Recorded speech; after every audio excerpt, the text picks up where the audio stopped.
What do you think is chemistry? You would be amazed to know that there are only a very few students who actually are aware what chemistry is all about. Many students do opt for chemistry at O level and A level, but not every single one of them really know what chemistry is.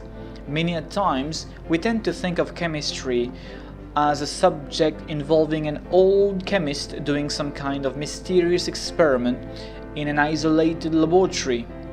Or sometimes we tend to think about explosions when we talk about chemistry. But you would be surprised to learn that this fascinating subject is so much more related to each and every one of us. Chemistry is defined as the scientific study of chemical substances. And chemical substances are related to each and every one of us. Me, you and everybody. A common misconception, however, among students is to think of chemical substances as some sort of fuming, dangerous chemicals. But no, it's completely different. Take a look around you. You will see chemical substances are everywhere. Water, for example, is a chemical substance. The salt that we use to add flavor to our food is another chemical substance. The aluminium metal which we use to build window frames and doors is a chemical substance. Glass is another chemical substance.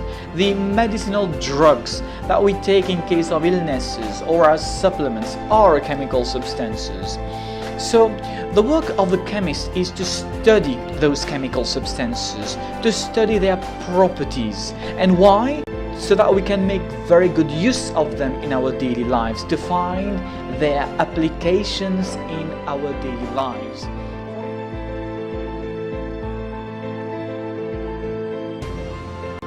For instance, iron is a chemical substance which has been studied and found out to be strong and hard.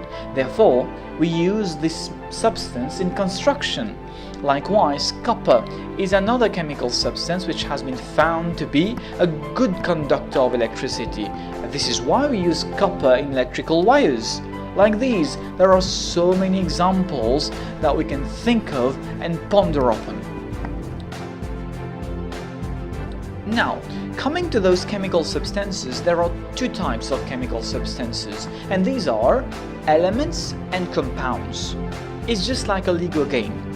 This house is made up of different Legos, so it represents a compound. And each Lego represents one element. Just like the Lego was the simplest form of the house, the simple building block of the house, likewise, an element is the simplest form of a chemical substance. And all elements that have been discovered have been classified in just one table, and this is known as the periodic table. And of course, it would be unfair not to mention the one behind this work. His name is Dmitry Mendeleev, a Russian chemist who's also known as the father of the periodic table. So in this table we have everything right there. All the elements that have been discovered are there, and this means that any compound, any substance that we as students of chemistry might be studying, it should be made up of elements found in this particular table. For example, if we take salt, which is found in kitchen, this is known as sodium chloride. It is made up of two elements, sodium and chlorine, and both of them are found in this periodic table. Another important aspect in the work of the chemist is to make use of the elements of the periodic table to make new substances. This is known as chemical transformation, or what is commonly referred to as chemical reactions.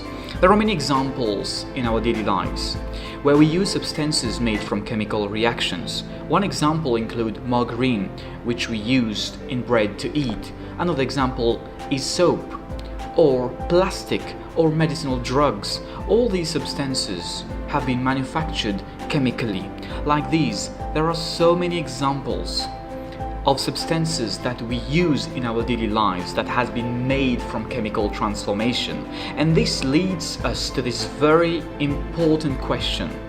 how would life actually be without chemistry?